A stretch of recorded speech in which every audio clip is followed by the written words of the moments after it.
तो बच्चों, good morning आप सब लोगों को। आप सबकी जो वर्चुअल उपस्थिति है वो सबको अभिवादन। और ये तो है कि हम आपको देख नहीं पा रहे हैं, परंतु जब आप वीडियो देखेंगे तो मुझे देख पाएंगे। और मैं आप सबकी कल्पना को अपने मन में यहाँ पर मान लेता हूँ कि आप सब बैठे हैं और आपको पढ़ाने जा रहे हैं। बच्चों, हमने इसके पहले वाली क्लास को जहाँ पर फिनिश किया था, आज उसके बाद हम आपको आगे की क्लास बताएंगे। यहाँ समझना क्या है कि इसके पहले वाली क्लास में हमने एक मिरर फार्मूला आपको बताया था, 1/b + 1/u = 1/f।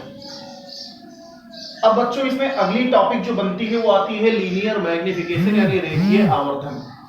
आप सब समझदार हैं और ये समझते होंगे कि आखिर ऑब्जेक्ट इतनी बड़ी थी और इमेज इतनी बड़ी बन गई, तो वस्तु छोटी प्रतिबिंब बड़ी, तो ये तो तय हो रहा है कि ये बड़ा है, लेकिन कितना बड़ा ये निश्चित रूप से समझना चाहिए। तो इसके लिए हम लोग लीनियर मैग्निफिकेशन की एक परिभाषा करते हैं कि दर्पण द्वारा जो बना हुआ प्रतिबिंब है उसकी लेंथ को हम आई से लिखते हैं। किससे लिखेंगे? आई से। और जो ऑब्जेक्ट है उसकी लेंथ को हम ओ से लिखते हैं। एक बार फिर समझना है, जैसे ये मान लीजिए आपकी ऑब्जेक्ट है, तो इसकी जो लेंथ है, लंबाई केवल, ये ओ से लिखेंगे, और जो इमेज बनी उसकी लंबाई को हम कैपिटल आई से लिखेंगे। और फिर लीनियर मैग्निफिकेशन को परिभाषित कर देंगे, m = I/O। अब किसी ने पूछा कि परिभाषा क्या होगी रेखीय आवर्धन की, तो आप डेफिनेटली बता सकते हो कि दर्पण द्वारा बने हुए प्रतिबिंब की लंबाई तथा वस्तु की लंबाई के अनुपात को हम क्या कहेंगे? रेखीय आवर्धन। या किसी वस्तु के दर्पण द्वारा बने हुए प्रतिबिंब की लंबाई तथा उस वस्तु की लंबाई के अनुपात को हम रेखीय आवर्धन कहते हैं। यहां ऑप्टिक्स में यह समझना है कि आप जब आवर्धन के बारे में और पढ़ोगे या कभी आप रे डायग्राम बनाते हो, तो इसमें लैटरल मैग्निफिकेशन भी होता है। आप कभी अवतल दर्पण में अपना मुंह देखेंगे तो आपको पूरा चेहरा बड़ा दिखेगा, लेंथ भी लंबी होगी, आपकी हाइट भी लंबी होगी, वॉल्यूम भी बढ़ जाएगा।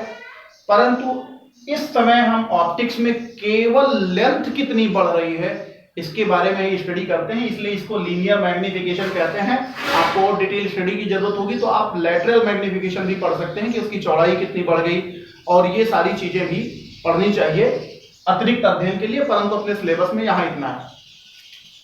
अब m = I/O हो गया। अब कोई कहे कि ये I/O हो गया, तो ये क्या है? वस्तु तो ऊपर की तरफ थी, प्रतिबिंब नीचे की तरफ बन गया।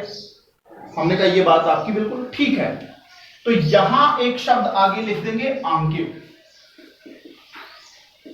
आंकिक इसलिए लिख देंगे कि वस्तु की लंबाई जो होगी वो धनात्मक है, प्रतिबिंब की लंबाई ऋणात्मक है, तो इससे एक कंफ्यूजन क्रिएट हो सकती है। लेकिन यहां पर देखेंगे कि वस्तु की लंबाई भी धनात्मक है, प्रतिबिंब की लंबाई भी धनात्मक है, तो वो कंफ्यूजन खत्म हो जाए, इसके लिए यहां इस फार्मूले में हमने आंकिक लिख दिया।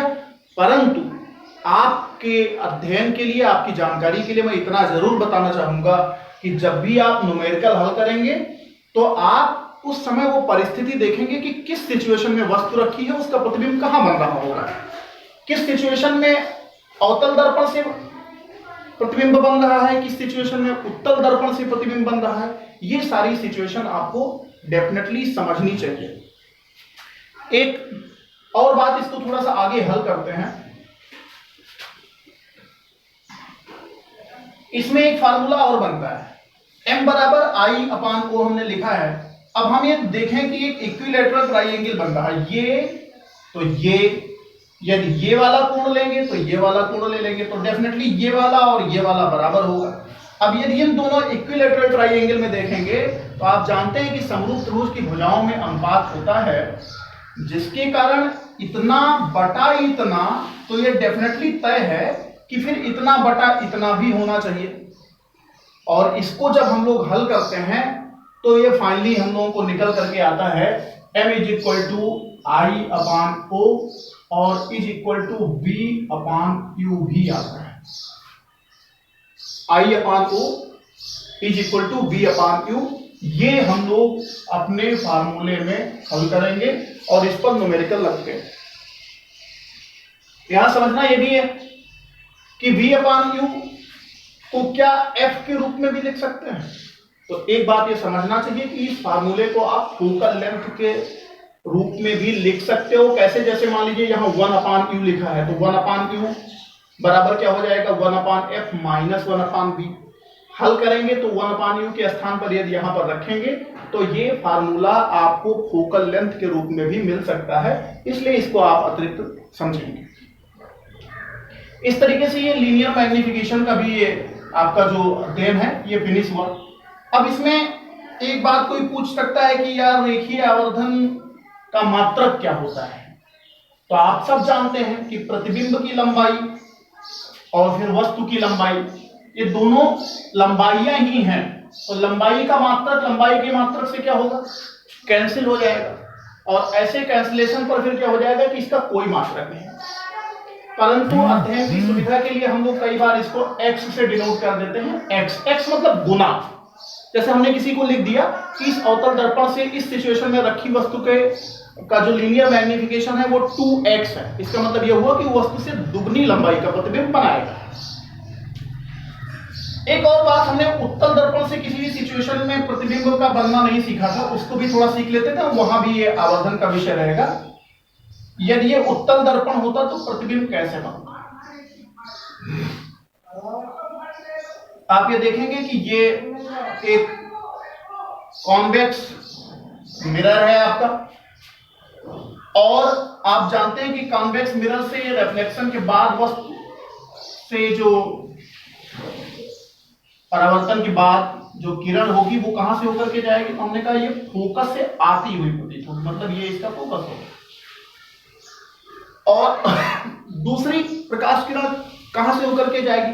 तो हमने कहा वो इसकी वक्रता केंद्र से होकर के जाएगी। अब सपोज आपकी वस्तु यहां पर हमने मान लिया थोड़ी देर के लिए, ये आपकी वस्तु है ऑब्जेक्ट, दूसरी प्रकाश किरण वक्रता केंद्र से होकर के जाएगी।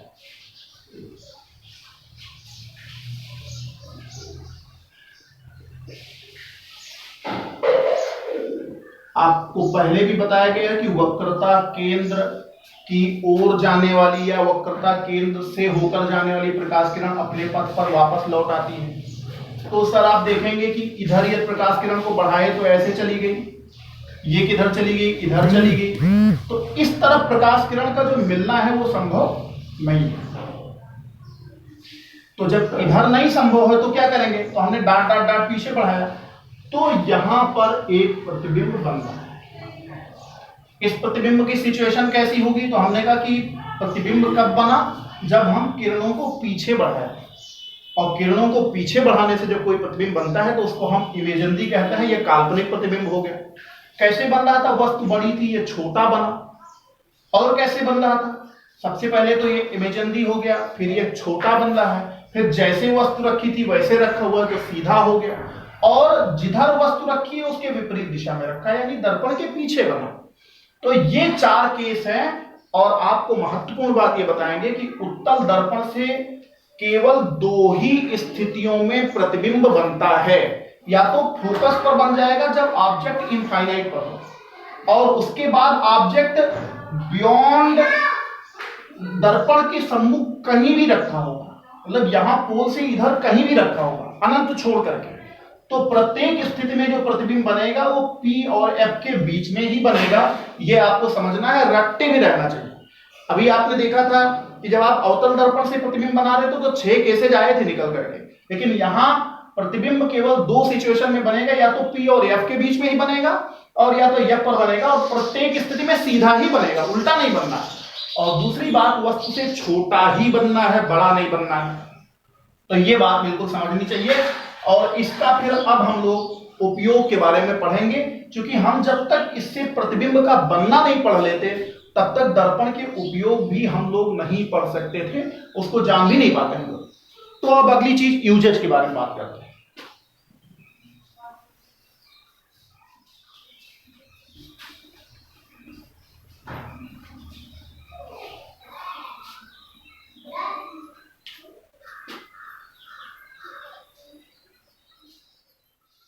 Usage of mirror.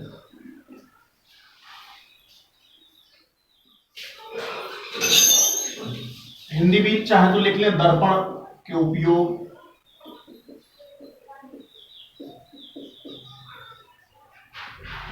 अब दर्पण के उपयोग में सबसे पहले हमारा प्लेन मिरर आता है। प्लेन मिरर का क्या उपयोग होगा? सबसे पहले हम प्लेन मिरर को ही लेते हैं, इसलिए कि घर घर में पाया जाता है। तो प्लेन मिरर अपने सिलेबस में नहीं है, फिर भी थोड़ा सा इसको पढ़ लेते हैं। प्लेन मिरर, बच्चों ये समझना है कि प्लेन मिरर कैसे होता है। हमने कहा ऐसे होता है। अब प्लेन मिरर, ये आपसे अवतल दर्पण पढ़े, आपने उत्तल दर्पण पढ़े, स्फेरिकल मिरर के बारे में पढ़े, तो आपको उसकी रेडियस ऑफ कर्वेचर पता थी कि इतनी त्रिज्या का गोला है, और उसके नाते फिर आपको फोकल लेंथ पता थी कि नहीं ये r/2 हो जाएगी यदि एपर्चर छोटा है तो। लेकिन यहां पर रेडियस ऑफ कर्वेचर कितनी होगी? तो बिल्कुल सीधा है।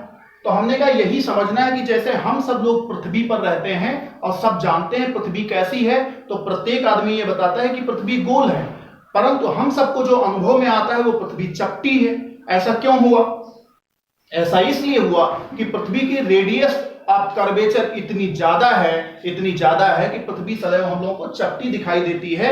इसलिए यदि किसी ने पूछा कि प्लेन मिरर की रेडियस ऑफ कर्वेचर कितनी हुई, तो यह r इनफाइनाइट हो जाएगी। ऐसे ही इसकी फोकल लेंथ कितनी हो जाएगी? तो हमने कहा r/2, ये भी इनफाइनाइट हो जाएगी। तो सबसे पहले तो प्लेन मिरर की फोकल लेंथ और रेडियस ऑफ कर्वेचर दोनों अनंत होती है, इसको हमें समझना चाहिए। अब आगे बात करते हैं कि इसका यूज क्या क्या है। तो आप सब जानते हैं, पहले से भी जानते हैं कि सबसे पहला उपयोग इसका यह है कि दर्पण में हम अपना चेहरा देखते हैं, यानी सौंदर्य प्रसाधन के रूप में हम इसका उपयोग करते हैं। समतल दर्पण का एक बहुत अच्छा उपयोग आपने अभी तक नहीं देखा होगा, उसको हम आपको बताना चाहेंगे कि समतल दर्पण का एक बहुत अच्छा उपयोग है। इससे हम लोग चेहरा देखते हैं, और चेहरा देखने के साथ साथ एक और यूज करते हैं, इसका पेरिस्कोप बनाते हैं। ये पेरिस्कोप एक ऐसा यंत्र है जिसको हम पनडुब्बियों में इस्तेमाल करते हैं। और पनडुब्बियों में होता क्या है कि यहां मान लीजिए जहाज भीतर कहीं होगा ऐसे, तो इसमें एक हम दर्पण लाते हैं और दर्पण में फिर इसको ऐसे सिचुएशन में रखते हैं, और ये समंदर के ऊपर का भाग है।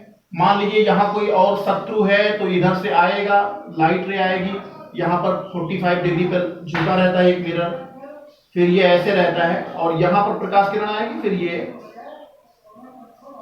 एक दर्पण यहाँ लगा रहता है। तो इस तरीके से ये लाइट रे यहाँ पहुंच जाएगी, और इस तरीके से पेरिस्कोप नाम का एक युक्ति हम बनाते हैं जिसको हम पनडुब्बियों में इस्तेमाल करते हैं। तो हम पेरिस्कोप बनाते हैं समतल दर्पण के उपयोग से।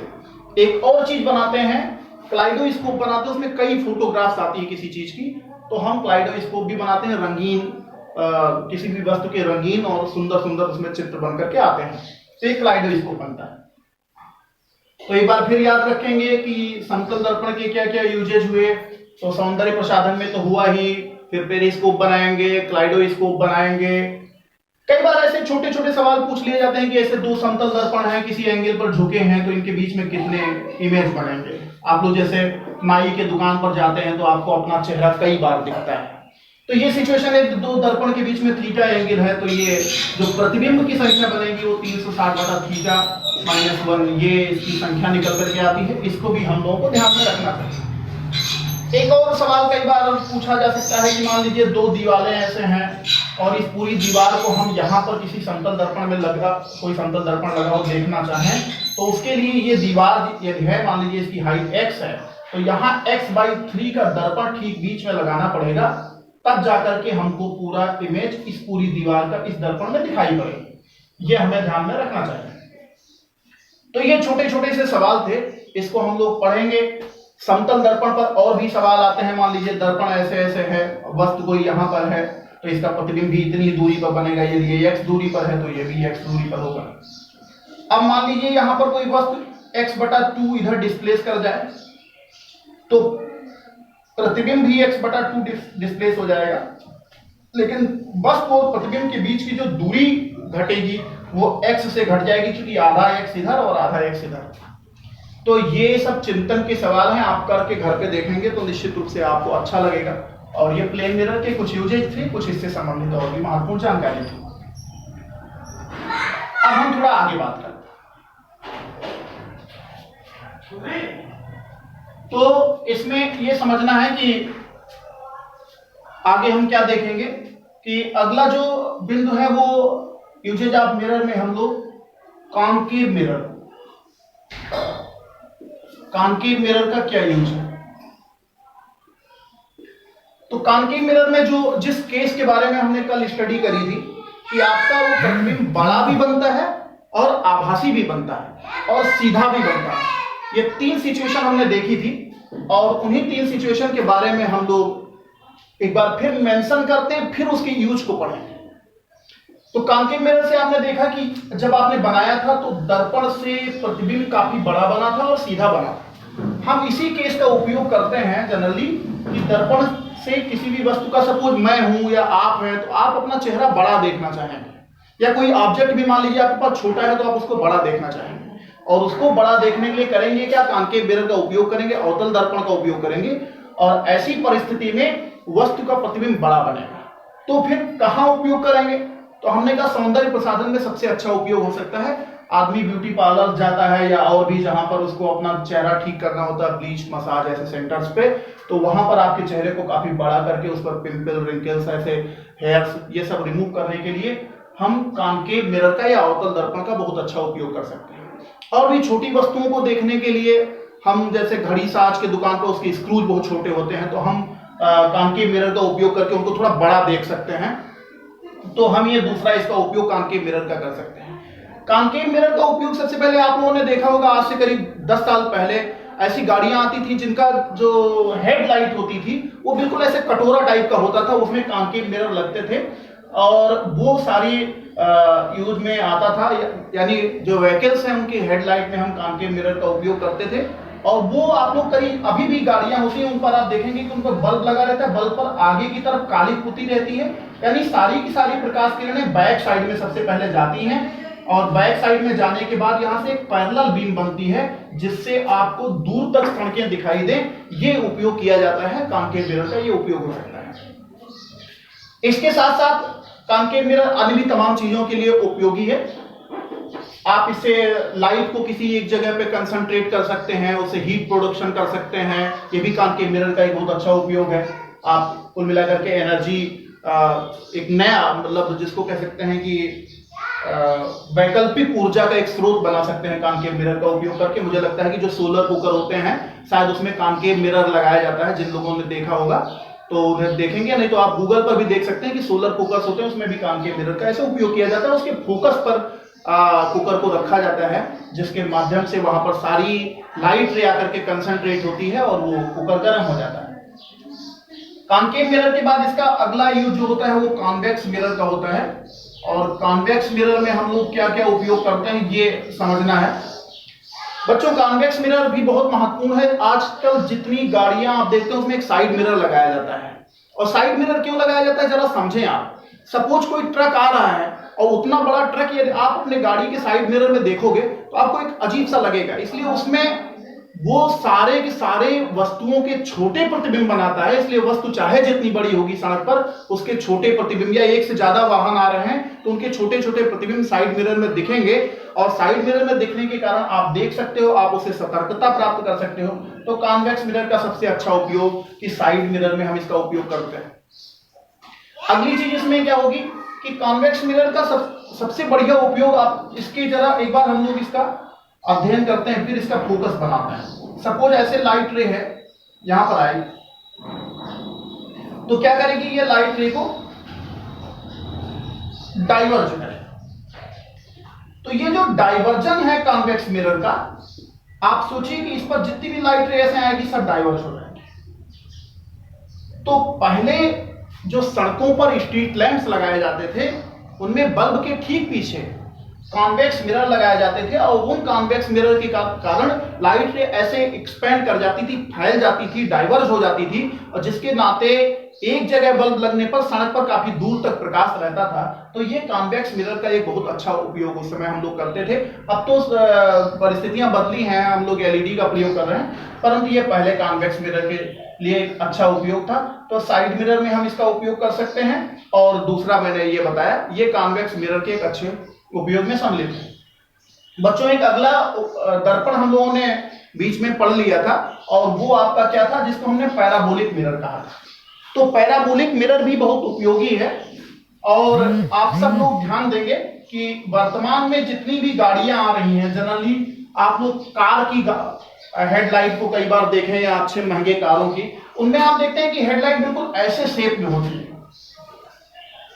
इसमें क्या होता है कि इसके सेंटर फोकस पर बल्ब रखा जाता है, यहां सबसे ऐसे लाइट रे चलती हैं और चलने के बाद पैराबोलिक मिरर से सब की सब टकराती हैं और इससे क्या होता है, ये पैरेलल बीम ऑफ लाइट निकलती है। किधर? ऐसे, ये पैरेलल बीम ऑफ लाइट सब रिफ्लेक्शन के बाद।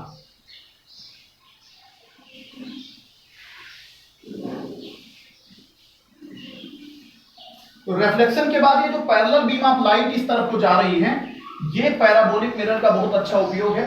तो आप पैराबोलिक मिरर के लिए लिख सकते हैं कि सर्च लाइट में हम इसका उपयोग कर सकते हैं, या वर्तमान में हम गाड़ियों के हेडलाइट में भी पैराबोलिक मिरर का ही प्रायः उपयोग करते हैं। तो ये दर्पण के उपयोग के साथ आप समझिए कि जो रिफ्लेक्शन ऑफ लाइट का चैप्टर हम लोग पढ़ रहे थे वो फिनिश होता है। रिफ्लेक्शन ऑफ लाइट एक बार फिनिश होता है और हम सब लोग यहाँ पर एक बार 1 मिनट में पूरा छोटा छोटा सा रिवाइज कर लेंगे कि हमने आखिर पढ़ा क्या क्या है। तो सबसे पहले हमने प्रकाश का परावर्तन पढ़ा, परावर्तन के 2 नियम पढ़े, उसमें एंगल आई एंगल आर के बराबर होगा। उसमें एक बहुत महत्वपूर्ण चीज, सरफेस पर अभिलंब खींचना है। अभिलंब किसी भी सरफेस पर खींचा जाएगा, वो प्लेन सरफेस होगा उस पर भी अभिलंब, गोलीय दर्पण आपने पढ़ा है उस पर भी अभिलंब। उसके लिए मैंने बताया था कि त्रिज्या सदैव सर्कमफेरेंस पे लंब होती है। फिर परावर्तन के बाद फिर आपने इसमें अगली चीज पढ़ी थी कि बिंब किसे कहते हैं, प्रतिबिंब किसे कहते हैं ऑप्टिक्स में, वो आपने सीखा। परावर्तक पृष्ठ किसे कहते हैं, फिर दर्पण किसे कहते हैं। दर्पण पढ़ाने के समय मैंने कहा था कि वो कांच से निर्मित होना चाहिए जिसकी एक सतह पर कलई हो। कलई चांदी की लग सकती है अथवा Pb3O4 की लगाई जाती है। दर्पण मुख्यतः 3 प्रकार के बताए, प्लेन, स्फेरिकल और पैराबोलिक। स्फेरिकल के 2 पार्ट हुए थे, कॉन्वेक्स और कॉनकेव।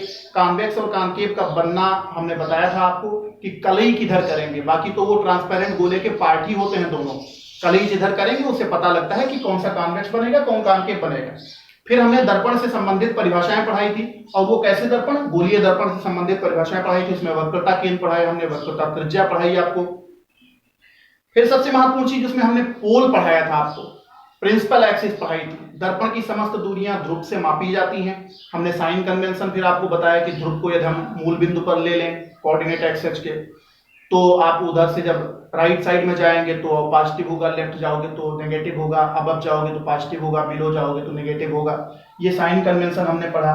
फिर हमने दर्पण से प्रतिबिंब बनने के रूल पढ़े कि कैसे क्या क्या रूल होते हैं, और उन रूल पढ़ने से पहले हमने दर्पण के फोकस पढ़े थे, उत्तल दर्पण का फोकस और अवतल दर्पण का फोकस। फोकस पढ़ने के लिए हम सब ने मुख्य अक्ष के समांतर चलने वाली प्रकाश किरणों का सहारा लिया था कि मुख्य अक्ष के समांतर चलने वाली प्रकाश किरणें यदि अवतल दर्पण से परावर्तन के बाद मुख्य अक्ष के जिस बिंदु पर मिलेंगी तो अवतल दर्पण का फोकस, और परावर्तन के बाद जहां से आती हुई प्रतीत होती है वो उत्तल दर्पण का फोकस। ऐसा हमने पढ़ा था। ध्रुव से फोकस के बीच की दूरी को फोकस दूरी कहते हैं। अवतल दर्पण की फोकस दूरी नेगेटिव, उत्तल की पॉजिटिव फोकस दूरी। और वक्रता त्रिज्या में हमने रिलेशन पढ़ा, यह बराबर कैपिटल R/2। फिर हमने दर्पण से प्रतिबिंब बनने के नियम आपको बताए थे कि मुख्य अक्ष के समांतर चलने वाली किरणें हमेशा परावर्तन के बाद फोकस से जाएंगी। यदि कोई किरण फोकस से जाती है तो परावर्तन के बाद मुख्य अक्ष के समांतर होगी। वक्रता केंद्र से जाने वाली प्रकाश किरणें परावर्तन के बाद अपने पथ पर वापस लौटेंगी। इन तीनों नियमों के आधार पर हमने अवतल दर्पण से 6 केसेज में हमने आपको प्रतिबिंब बनना बताया था। उत्तल दर्पण से केवल 2 केस है, या तो अनंत पर होगी या पोल से और अनंत के बीच में होगी, और उसमें प्रत्येक सिचुएशन में 2 ही सिचुएशन में प्रतिबिंब बनने हैं। सीधा बनेगा, छोटा बनेगा, यह हमने बताया। फिर आपको दर्पण फार्मूला बताया 1/v + 1/u = 1/f। यहाँ v क्या है, पोल से प्रतिबिंब की दूरी, u क्या है, पोल से वस्तु की दूरी, f क्या है, पोल से फोकस बिंदु के बीच की दूरी। और इसके बाद हमने लीनियर मैग्निफिकेशन आपको बताया, m बराबर I/O, यानी कैपिटल B/U भी ये निकल करके आता है। मैंने आपको ये भी कहा कि फोकल लेंथ के रूप में भी आप कर सकते हैं। यहाँ एक चीज फिर मेंशन करने वाली बात है कि ये सूत्र भी 1/v + 1/u = 1/f भी छोटे एपर्चर के लिए है। f बराबर R/2 भी छोटे एपर्चर के लिए है, ये हमें ध्यान में रखना चाहिए सदैव। फिर हमने बताया मैग्निफिकेशन का कोई मात्रक नहीं बनेगा, ये लीनियर मैग्निफिकेशन ही केवल हमने पढ़ा था, लैटरल नहीं पढ़ते हैं यहाँ पर आगे के लिए। फिर हमने आपको दर्पण के यूज बताए और दर्पण के यूज अभी अभी बताए हैं, आप सबको ठीक से ध्यान में होगा। और मुझे लगता है कि आप सब मिल करके 1/b plus 1/u is equal to 1/f पर m बराबर i बटा o का उपयोग करते हुए, m बराबर कैपिटल R बटा 2 का उपयोग करते हुए केवल यही 3 सूत्र आए हैं। इन तीनों सूत्रों का उपयोग करते हुए यदि आप न्यूमेरिकल लगाएंगे तो निश्चित रूप से आपकी थ्योरी और क्लियर होगी। इसी के साथ बहुत बहुत धन्यवाद। आज की क्लास हम यहीं पर फिनिश करते हैं। Thank you.